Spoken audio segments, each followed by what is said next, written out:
One of probably the biggest benefits is the slowing down. It's just a different way to engage the text. You're not doing your sprint reading of the day. The retention rate, which you mentioned, is huge. We talk about a little bit with this. If I'm a visual learner, I'm going to retain a certain percentage, and I mean, just for physically writing it out, some of the stats up there say that it takes you from 5, 10, 15% if you hear somebody say something, and you're up to 50, 60, 70% if you hand write it. You've used the word legacy before. Yeah, legacy. Legacy is one of the things that we just start kicking around.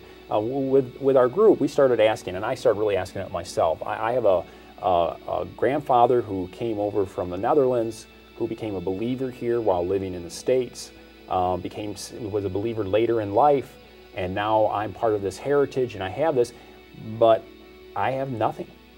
I have nothing that tells me about his faith.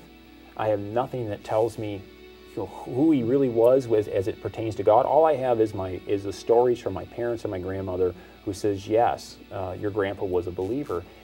And we started looking at it going, well, in 1718, there's the story of the king writing it out, and then in some of the rabbinic translations and discussions of this, he's supposed to write out 2 of them, and one of them is supposed to go on to his children in the future. And we're saying, well, isn't that an interesting legacy?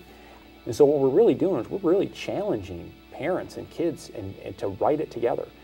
Even to the point that I have quite a few men now that are taking the book of Proverbs, and the dad, is handwriting the whole book of Proverbs. It's 25 to 30 hours of work. They're writing it out by hand, and they're handing it to their kids at their birthdays, at 16. They're handing it to them at their wedding day. And not only are they just writing out the text, but on the left-hand page, they're writing out all their comments to their son or daughter. They're saying, this is what I want from you. This is what I believe. This is what I think is important for life. And so now not only is the parent having this exercise of writing the text and slowly going through it, but they're thinking about it, not only how it applies to their own life, but to the next generation. And they're not just walking out of the room and saying, oh, that's enough, I thought about it. No, I'm actually writing it down. And I'm going to hand that to my kids, and my kids are going to be able to hold that in their hands in the future. And if I die, and when I die, hopefully that book goes to the next generation, and 100 years from now, my great-great-grandchildren are going to be reading, this is what great-great-grandpa said. This is what he wrote. This is what he believed.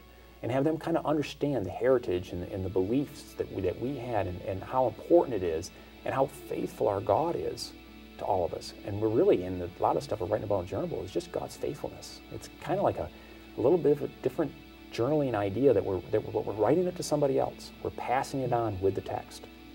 So it's been kind of fun.